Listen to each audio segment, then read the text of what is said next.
Hey, it's Dr. Hannah with this week's Hot Topic. Today I want to talk to you about being a weekend warrior.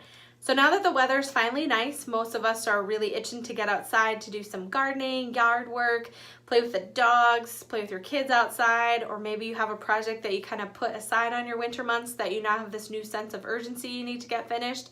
But most of the time, those things are what causes people to call our office Monday morning saying, hey, I can't move and I really need your help.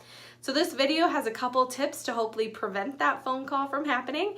And if you didn't get that memo, hopefully you can learn your lesson for next time.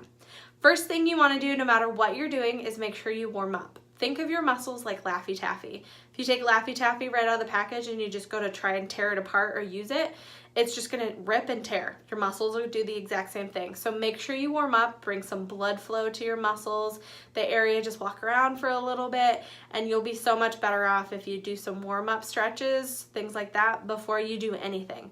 The other thing is make sure you listen to your body. If your body is giving you sharp stabs, pains when you do something, stop what you're doing, reassess the situation, ask yourself, should I be doing this? Is there a different way that I can be doing this? And if the answer is no, then you just shouldn't do it at all.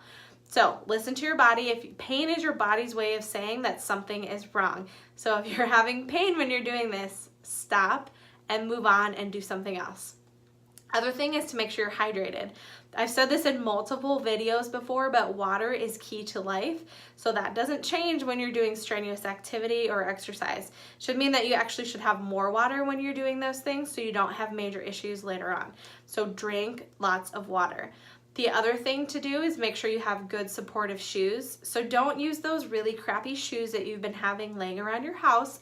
Get good supportive shoes if you're gonna do any crazy exercises or if you're gonna do house projects or something. Again, for a lot of different reasons, you just need to make sure that you have a good supportive shoe. It will prevent slips and falls. You could tweak your ankle.